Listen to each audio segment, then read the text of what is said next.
तो भाई लोग कैसे हो आप लोग। देखिए, शेयर मार्केट में अगर आपने कदम रखा है तो गिरावट तो लाजमी है। कभी गिरेगा, कभी बढ़ेगा, कभी गिरेगा, कभी बढ़ेगा। लेकिन उससे डरना नहीं है हमने को। अगर डरेंगे तो शेयर मार्केट आपके लिए नहीं है। फिर आप एफडी में चले जाइए, सेविंग अकाउंट में चले जाइए, वो सब फिर आपके लिए सही है।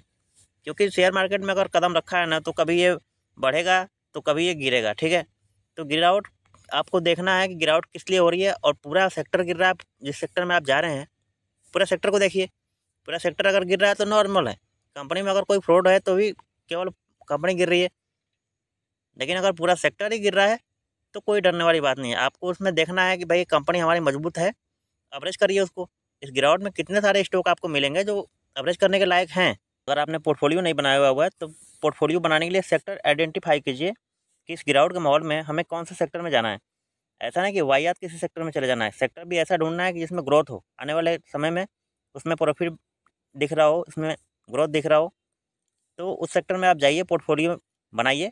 और सबसे मोस्ट इम्पोर्टेंट जिस बात को ख्याल रखना है, हमें अपने दिमाग में रखना है कि भाई सेक्टर में तो जा रहे हैं लेकिन उस स्टॉक को पकड़ेंगे जिस स्टॉक में ग्रोथ हो आने वाले समय में। ऐसा ना हो कि किसी ऐसे स्टॉक में चले जाएं जिसमें ग्रोथ ही नहीं है, और उस पकड़ के उस सेक्टर को पकड़े रहेंगे। अगर अगले 5 साल भी 10 साल भी पकड़े रहेंगे तो कोई फ़ायदा नहीं होने वाला। क्यों? क्योंकि ग्रोथ ही नहीं है उस सेक्टर में। अगर आपको ग्रोथ वाले सेक्टर चाहिए तो मैं आपको ज़रूर बता सकता हूँ। आप कमेंट करके बता सकते हैं कि मैंने कौन से सेक्टर में मतलब जाना चाहिए, और आइडेंटिफाई कीजिए अपने हिसाब से भी। और देखिए किस स्टॉक में हमें जाना चाहिए, कौन से स्टॉक ऐसे है, कौन सा ऐसा सेक्टर है जो आने वाले 5-10 सालों में हमें ग्रो करते हुए दिखेगा।